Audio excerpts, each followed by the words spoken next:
Assalamualaikum dan salam sejahtera. Selamat datang diucapkan kepada kesemua panel yang hadir pada hari ini di forum kita yang bertajuk Isu Kesihatan Global, Pandemik dan Kesihatan Awam. Saya Arif Hakimi bin Nur Azmi merupakan moderator anda untuk hari ini. Terima kasih saya ucapkan kepada kedua-dua panel kita kerana sudi meluangkan masa bersama saya pada hari ini. Baiklah, izinkan saya perkenalkan panel-panel kita terlebih dahulu. Baiklah, yang pertama, yang di sebelah kanan saya merupakan Dr. Aina Nur Ain yang merupakan pensyarah perubatan kesihatan awam, dan ini merupakan Cik Nur Aina yang merupakan pelajar perubatan Universiti Kebangsaan Malaysia. Baiklah, sebelum kita mula, saya ingin berkongsi sedikit pandangan peribadi saya tentang tajuk ini. Pandemik yang kita hadapi bukan hanya satu cabaran kepada sistem kesihatan, tetapi ia juga satu ujian kepada solidariti dan kerjasama global. Kita melihat bagaimana negara-negara yang berbeza merespon dengan pelbagai pendekatan. Ada yang berjaya dan ada yang kurang berkesan. Dalam konteks ini, kesihatan awam tidak hanya tertumpu kepada rawatan penyakit, tetapi juga melibatkan pencegahan dan pendidikan masyarakat. Saya percaya bahawa kita perlu mengambil pengajaran daripada pengalaman ini, membangunkan sistem kesihatan yang lebih resilient, memperbaiki komunikasi risiko dan memastikan keadilan dalam akses kepada rawatan adalah langkah-langkah yang penting yang perlu diambil. Selain itu, perhatian kepada kesihatan mental juga harus dipertimbangkan kerana impak psikologi pandemik ini tidak boleh diabaikan. Malahan, pandemik COVID-19 ini juga telah mendedahkan kelemahan dalam sistem kesihatan di seluruh dunia. Namun, ia juga memberikan peluang untuk kita belajar dan memperbaiki diri kita sendiri. Dari pengalaman ini, kita dapat melihat betapa pentingnya persediaan dan respon yang cepat terhadap krisis kesihatan ini. Kesihatan awam bukan sahaja melibatkan rawatan penyakit, tetapi juga mencakup pencegahan, pendidikan dan penlibatan masyarakat. Jadi, sebelum kita mengulas dengan lebih lanjut, izinkan izin eh maaf. Jadi, sebelum kita mengulas dengan lebih lanjut mengenai isu ini, mari kita lihat bingkisan video tentang keadaan semasa COVID-19.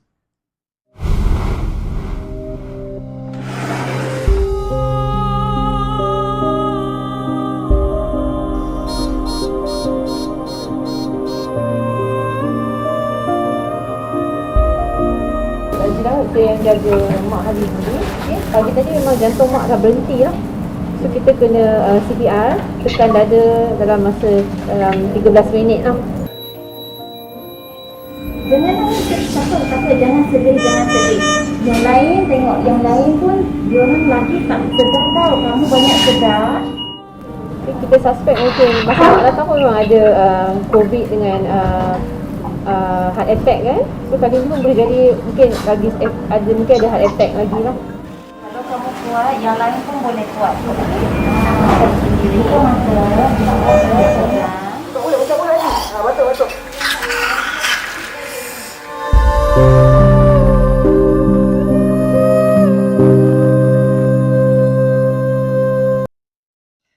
Berdasarkan video yang telah ditonton, jelas kita dapat lihat bahawa pandemik COVID-19 telah menjadi satu cabaran yang besar kepada sistem kesihatan di seluruh dunia. Dr. Aina, bolehkah anda berkongsi pandangan anda tentang impak pandemik ini terhadap populasi masyarakat? Baiklah, terima kasih kepada moderator Encik Arif Hakimi.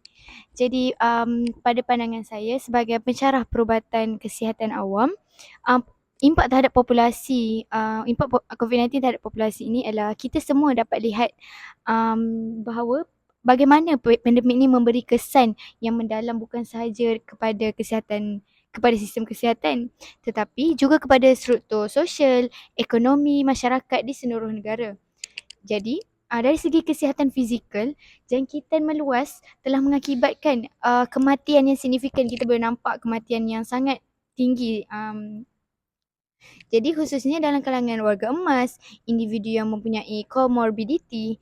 Jadi di Malaysia kita melihat bagaimana wabak ini menyebabkan tekanan yang besar kepada hospital dan fasiliti kesihatan yang berhadapan dengan kekurangan katil ICU seperti kita lihat dalam video tadi. Dan juga alat pernafasan. Jadi selain daripada kesan fizikal, impaknya itu, dia juga memberi impak kepada kesihatan mental yang kita pandang ringan benda ni. Jadi ramai yang terpaksa berhadapan dengan isolasi, ketakutan serta tekanan ekonomi yang akhirnya juga meningkatkan insiden kepada masalah kesihatan mental seperti kemurungan dan kebimbangan. Jadi ini adalah isu yang masih berlanjutan dan memerlukan perhatian khusus daripada pihak kesihatan awam. Jadi pandemik ini memberi kesan kepada kelompok-kelompok yang lebih terdedah seperti pekerja asing kerana mereka terdedah dengan persekitaran luar yang kita dapat lihat. Seterusnya kanak-kanak yang terputus daripada pendidikan dan golongan miskin bandar. Jadi ketidaksamaan dari segi akses kepada penjagaan kesihatan dan teknologi memperlihatkan jurang yang ketara dalam masyarakat kita kepada kesan kepada COVID-19 ini. Jadi itu pendapat saya mengenai kepada impak COVID-19 terhadap populasi. Baiklah, terima kasih Dr. Aina atas perkongsian sebentar tadi. Jelas menunjukkan bahawa pandemik COVID-19 ini telah memberikan impak yang mendalam terhadap kesihatan awam di seluruh dunia.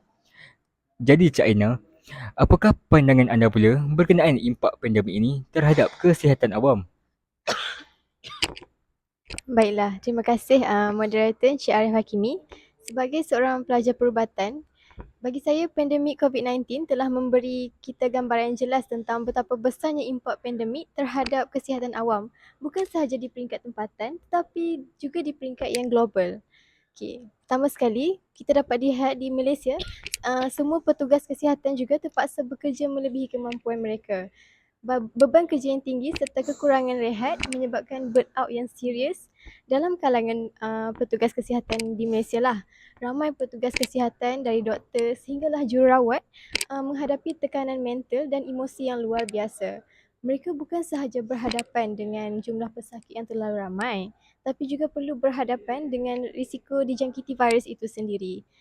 Ini memberi impak yang besar kepada kesihatan fizikal dan juga mental petugas yang merupakan tulang belakang sistem kesihatan awam di Malaysia. Bukan itu sahaja, impak lain yang perlu kita renungkan ialah kesihatan mental masyarakat sendiri. Pandemik ini bukan hanya menyerang kesihatan fizikal tetapi juga memberi kesan yang mendalam terhadap kesihatan mental masyarakat. Banyak orang mengalami tekanan, kebimbangan dan juga kemurungan akibat daripada perintah kawalan pergerakan, kehilangan pekerjaan serta ketidakpastian tentang masa hadapan. Sebagai bakal doktor, saya melihat betapa pentingnya kesokongan kesihatan mental dalam menghadapi pandemik seperti ini. Sistem kesihatan awam perlu memberi perhatian yang lebih serius kepada penyediaan perkhidmatan sokongan psikologi dan juga mental kepada masyarakat. Itu sahaja pandangan daripada saya. Itu sangat tepat Dr. Nur Ain dan Cik Aina. Saya bersetuju dengan perkongsian daripada anda berdua.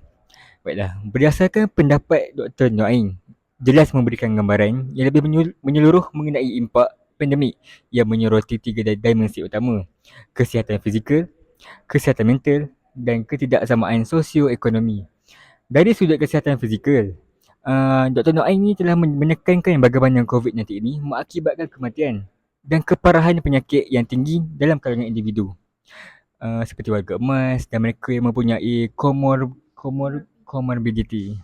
Selain itu, ia juga telah menggariskan bagaimana hospital dan fasiliti kesihatan di Malaysia tertekan dengan kekurangan katil ICU, betul?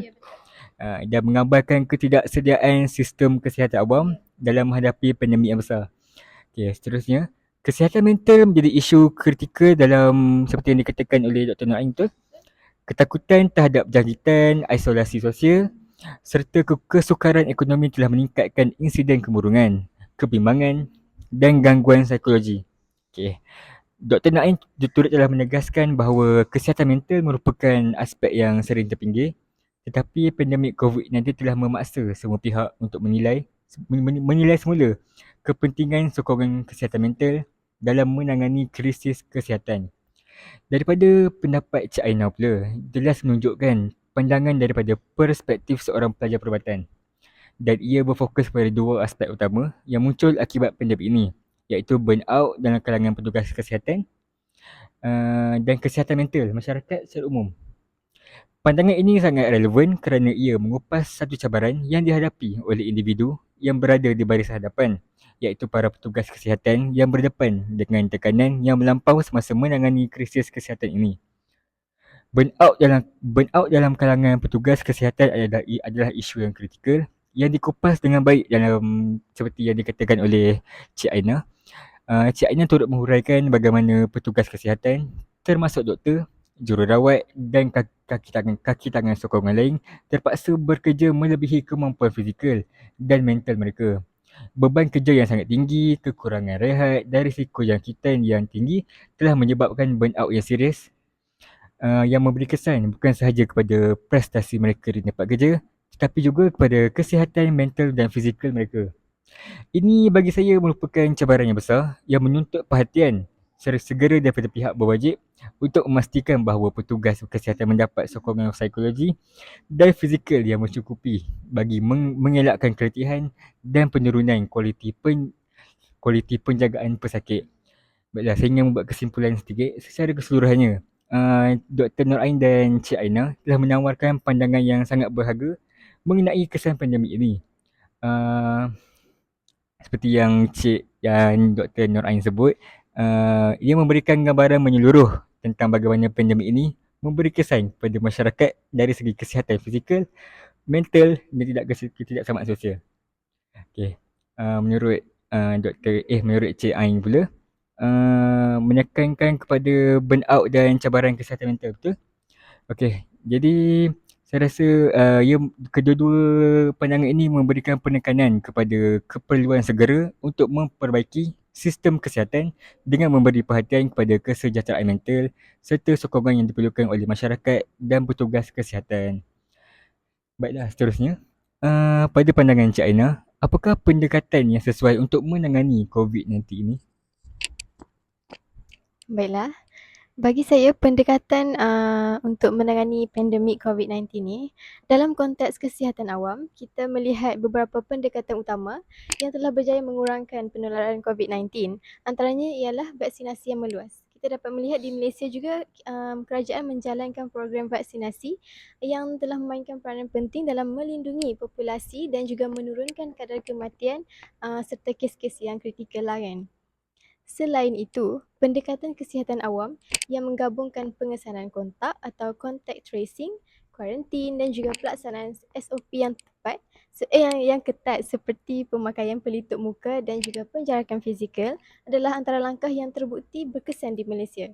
Namun, cabaran terbesar adalah dalam memastikan kepatuhan masyarakat itu sendiri untuk mematuhi langkah-langkah yang telah dilaksanakan oleh kerajaan tersebut. Di sinilah komunikasi risiko yang jelas dan konsisten amat penting untuk mendidik masyarakat tentang tanggungjawab dalam menangani pandemik. Kita juga dapat menyaksikan bagaimana teknologi digital seperti penggunaan aplikasi pengesanan kontak seperti MySejahtera telah membantu pihak berkuasa dalam menguruskan data kesihatan dan memantau penularan wabak COVID-19. Penggunaan data besar atau big data dan kecerdasan buatan AI dalam meramal pola penularan juga memberi manfaat kepada pembuat dasar untuk membuat keputusan yang lebih tepat dan pantas. Okay. Apa yang saya dapat dari pandemik ini, satu pelajaran penting dari pandemik ini adalah kita keperluan untuk memperkukuhkan sistem kesihatan kita, terutamanya dari aspek pencegahan dan kesediaan menghadapi krisis. Kesihatan awam perlu dilihat sebagai pelaburan jangka panjang, bukan sekadar respons sementara kepada krisis. Kerjasama antara negara, sektor swasta dan juga komuniti global juga sangat penting dalam menangani wabak penyakit COVID-19 ini. Baiklah, secara kesimpulannya, pandemik COVID-19 telah menunjukkan kelemahan dalam sistem kesihatan global. Tetapi ia juga memberi peluang kepada kita untuk memperbaiki dan memperkuatkan dasar kesihatan awam. Sebagai pelajar perubatan dalam bidang kesihatan awam, tanggungjawab kita adalah untuk terus melahirkan lebih ramai pakar kesihatan yang mampu menguruskan krisis ini dengan lebih berkesan di masa hadapan. Itu sahaja pandangan daripada saya. Itu sangat tepat, Cik Aina. Baiklah, bagaimana pula menurut Dr. Nur Ain? Baiklah. Menurut saya, langkah untuk menangani atau kita mengawal wabak daripada COVID-19 ini seperti kita berbalik kepada tajuk. Tajuk ialah isu kesihatan global. Jadi kita lihat kepada konteks global. Jadi langkah untuk menangani ini kita tengok kepada kerjasama global. Pandemik COVID-19 ini mengingatkan kita bahawa virus tidak mengenal sempadan. Dia merebak tidak mengenal sempadan. Oleh itu, kerjasama antarabangsa amat diperlukan untuk menangani krisis ini. Jadi negara-negara perlulah berkongsi maklumat, teknologi dan sumber-sumber penting seperti yang dikatakan oleh Cik Aina sebentar tadi, vaksin dan rawatan antiviral. Seterusnya, organisasi seperti Pertubuhan Kesihatan Dunia iaitu WHO memainkan peranan yang sangat penting dalam menyelaraskan usaha global untuk memerangi pandemik. Dan kerjasama ini perlu diteruskan untuk memastikan kita semua dapat mengatasi cabaran kesihatan global ini dengan lebih baik pada masa hadapan. Jadi, kepentingan penyelidikan dan inovasi juga amat penting dalam menangani pandemik ini kerana ia menunjukkan betapa pentingnya pendidikan yang cepat dan inovatif dalam membangunkan vaksin, rawatan dan strategi kesihatan awam. Kajian-kajian klinikal mengenai vaksin dan ubat-ubatan antiviral telah membantu dan mengurangkan impak virus ini. Jadi masa depan kesihatan awam bergantung kepada keupayaan kita untuk terus melakukan penyelidikan dan memperkenalkan teknologi baru yang boleh membantu kita mengawal pandemik ini dan penyakit berjangkit lain. Jadi secara kesimpulannya, menangani pandemik seperti COVID-19 ini memerlukan pendekatan yang menyeluruh dan melibatkan kerjasama semua pihak dari segi petugas kesihatan hinggalah kepada masyarakat umum itu sendiri, iaitu individu, kita sebagai individu sendiri. Okey. Seterusnya, pencegahan, pengesanan, pengawalan dan komunikasi yang berkesan serta inovasi adalah kunci kepada kejayaan dalam mengawal pandemik ini. Sebagai pensyarah perubatan kesihatan awam ini, saya percaya bahawa kita perlu sentiasa bersedia untuk menghadapi cabaran kesihatan awam pada masa hadapan dengan lebih baik dan sentiasa bersedia berdasarkan pengajaran dan ilmu yang kita dapat daripada krisis yang telah berlaku ini. Jadi itu saja daripada saya. Baik, terima kasih Dr. Nur Ain. Okey, izinkan saya mengulas sedikit. Okey. Kedua-dua pendapat panel ini memberikan pandangan yang menyeluruh mengenai pengalaman yang dipelajari daripada pandemik COVID-19 yang menekankan aspek kritikal seperti kerjasama global dan penyelidikan serta inovasi dalam menangani krisis kesihatan awam. Melalui kedua-dua elemen ini, kita dapat memahami bagaimana pandemik bukan sahaja menuntut tindak balas segera tetapi juga memerlukan pendekatan jangka panjang yang menyokong pembinaan sistem kesihatan yang lebih kukuh. Kedua panel ini telah bersetuju dan menegaskan bahawa virus tidak mengenal sempadan dan oleh itu tiada negara yang dapat menangani krisis kesihatan ini secara bersendirian. Kerjasama antarabangsa menjadi aspek penting dalam menangani pandemik COVID-19. Negara-negara perlu berkongsi sumber penting termasuk maklumat saintifik, teknologi perubatan, vaksin dan rawatan antiviral. Ini jelas menunjukkan bahawa kesejahteraan global amat bergantung kepada tindakan bersama dan sokongan antara satu sama lain. Pertubuhan Kesihatan Sedunia ataupun WHO yang juga disebut sebagai platform penting untuk menyelaraskan usaha global yang berfungsi sebagai pusat yang mengumpulkan data, menyelaraskan pengagihan sumber dan menyediakan panduan yang sangat diperlukan oleh semua negara termasuk krisis ini. Namun, kedua-dua panel ini menegaskan bahawa kerjasama ini perlu berterusan. Ini kerana pandemik pada masa hadapan atau krisis kesihatan lain mungkin berlaku dan memerlukan pendekatan yang serupa. Selain itu, cabaran mengenai akses yang adil kepada vaksin dan rawatan juga menunjukkan bahawa terdapat jurang ketara dalam ketersediaan rawatan di antara negara yang kaya dan miskin. Baiklah, secara keseluruhannya, kedua-dua panel ini telah menggariskan pelajaran yang amat penting daripada pandemik COVID-19, iaitu kerjasama global yang kuat dan penyelidikan yang berterusan serta inovasi yang merupakan kunci utama dalam menangani pandemik ini. Kedua-dua unsur ini menunjukkan bahawa dunia perlu lebih bersedia dan menghadapi cabaran kesihatan awam masa hadapan dengan membina sistem kesihatan yang lebih berdaya tahan. Baiklah, terima kasih kepada kedua-dua panel atas pandangan yang sangat berharga. Kini, mari kita buka kepada sesi soal jawab kepada penonton. Jika sesiapa yang mempunyai soalan, sila angkat tangan kepada kami dan kami akan datang kepada anda.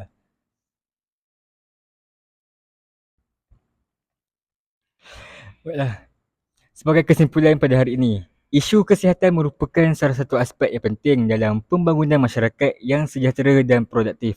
Pandemik COVID-19 telah pun memberikan pengajaran yang mendalam tentang kelemahan serta kekuatan sistem kesihatan global. Ia menekankan keperluan untuk sentiasa memperkukuh sistem kesihatan, melabur dalam penyelidikan serta teknologi dan memperluaskan kerjasama antara negara dan sektor-sektor penting. Dengan mengambil iktibar daripada krisis kesihatan yang dihadapi ini, kita dapat membina asas yang lebih kukuh dan bersedia untuk menghadapi cabaran kesihatan pada masa hadapan dengan lebih baik. Baiklah, terima kasih kepada semua yang telah hadir pada forum kita pada hari ini.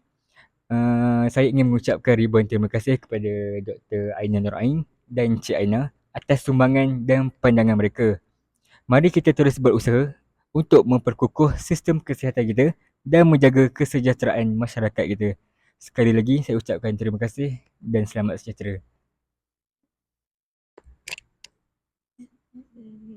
Sekian, terima kasih.